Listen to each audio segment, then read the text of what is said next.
Lightly ले रही थी। मुझे ये नहीं पता था कि ये मैसेजेस, ये इंस्टाग्राम और ये यूट्यूब पर लोग जो पॉपुलर हैं इंसान, अगर वो कुछ बोल दें तो वो ऑडियंस बहुत ज़्यादा उससे इन्फ्लुएंस होती है। अभी पता चला जब मैंने अपने ख़ुद के व्हाट्सएप खोला तो मैंने बहुत सारी अपने मुस्लिम रिश्तेदार हैं, मेरे रिलेटिव्स हैं, मेरी फ्रेंड्स हैं, सब लोग वो स्टेटस पे अपने लगाए हुए थे।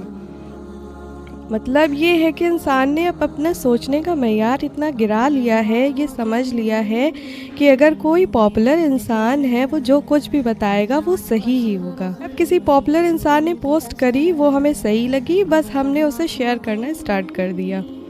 दीन में क्या है, उल्मा की क्या राय है, हमें उससे कोई मतलब नहीं।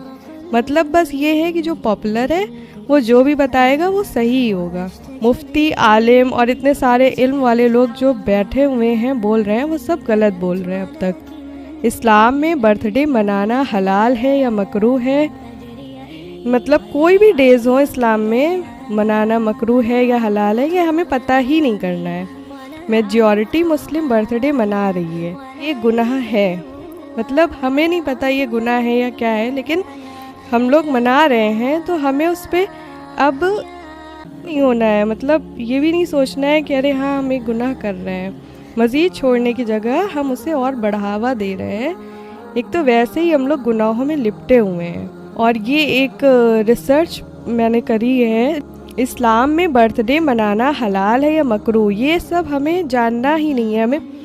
हमें किसी मुफ्ती, आलिम या किसी इल्म वाले से नहीं पूछना है। अब कोई भी पॉपुलर इंसान है, वो आएगा, बैठेगा, वो बता देगा कि नहीं हाँ हम लोग रोज़ा रख सकते हैं, मना सकते हैं, केक भी काट सकते हैं, सब कुछ कर सकते हैं। तो हमने बस वो पोस्ट शेयर करना स्टार्ट कर दी।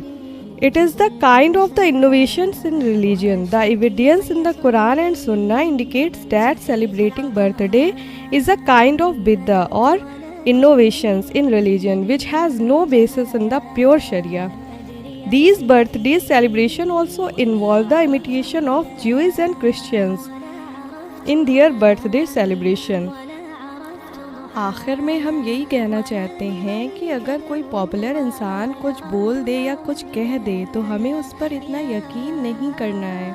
हो सकता उसे इतना इल्म ना हो, और इन सब चीज़ों को हमें आलिम, मुफ्ती से ही डिस्कस करना चाहिए। और हमें अपने गुनाहों को जितना इरेज कर सकते हैं, जितना हम अपनी डेली लाइफ से निकाल सकते हैं, हमें उसे निकालते रहना चाहिए।